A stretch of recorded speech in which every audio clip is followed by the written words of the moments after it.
Hola, ¿qué tal? Yo soy Michelle Chaín y esto es lo de hoy en temas económicos. Y lo de hoy, desde luego, son las consecuencias económicas de esta crisis que sabemos que viene consecuencia del coronavirus o del COVID-19, en el cual, desde luego, le va a pegar a México y le va a pegar con un efecto combinado que tiene que ver con factores externos que tienen que ver con la ruptura que ha habido de las cadenas de proveeduría en todo el mundo, lo cual genera un impacto económico muy profundo, pero también de este parón que ha habido en el consumo, tanto a nivel industrial como a nivel de servicios, como a nivel doméstico, y que literalmente está congelando la economía y le estaban dando en una perspectiva de caída. ¿Qué tan profunda va a ser la caída? Pues bueno, en el caso de México, vamos del escenario más negativo hasta el momento, que es el de JP Morgan, que habla por ahí de una caída del 7% del PIB,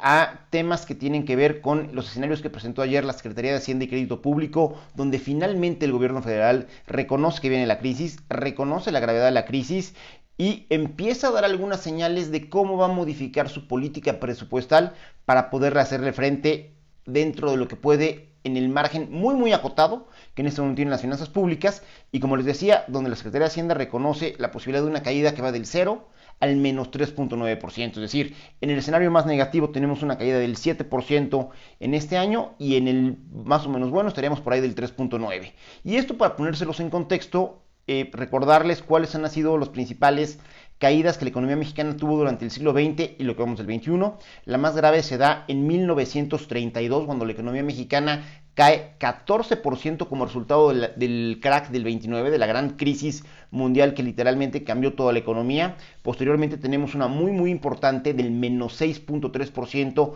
en 1995, consecuencia de la crisis de 94-95. Tenemos una caída más muy importante del menos 5.8%, que esa se da en 2009 como consecuencia del crack en el sistema financiero norteamericano por los bonos basura o el tema de los subprimes, como también se conoció ahí. Y actualmente, como les decía, estamos en un escenario que puede ir del 3.9 al 7% de la caída para la economía mexicana, lo cual es importantísimo. Y como les decía, hay factores externos que los comentábamos, pero también factores internos que ahí sí se combinan, pues caray,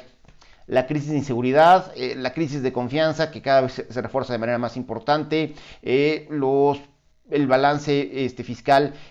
tan apretado que hemos tenido, la falta de crecimiento, la falta de inversión, es decir, un poco lo que está haciendo todo este tema del coronavirus y de la crisis internacional es sacar a la luz todo lo que dejamos de hacer bien en el 2019 y también en otros años, y en este momento nos está pasando factura. Y nos está pasando factura teniendo que abandonar algunos principios que habían sido muy importantes dentro de la estrategia del gobierno federal, como puede ser el caso del balance fiscal primario. Ya la Secretaría de Hacienda reconoce que no se va a poder mantener, y en ese sentido pasa de tener un tema positivo del 2 del 0.7%, un balance positivo, a un balance negativo del menos 0.4%, lo cual es manejable. Siguen manejando el caso de Petróleos Mexicanos como un tema de un activo productivo del país, cuando la verdad es que en lo que teníamos presupuestado para este año, Pemex nos iba a costar a los mexicanos algo así como 520 mil millones de pesos, y sus resultados del año pasado eran bastante malos porque perdió como 340 mil. Entonces, en ese sentido, literalmente le seguimos metiendo dinero bueno a los proyectos malos. ¿Dónde está la parte que pone nerviosos? Pone nervioso que ayer mismo no se anunciaron cuáles van a ser las medidas de política económica por parte del gobierno federal. No sabemos realmente qué es lo que va a hacer. No sabemos todavía si va a escuchar los consejos de buena parte de los especialistas económicos, entre los cuales me incluyo, que estamos diciendo que es tiempo no solo de romper el balance primario, sino que ahorita es el momento de ir de manera extraordinaria con el Fondo Monetario Internacional,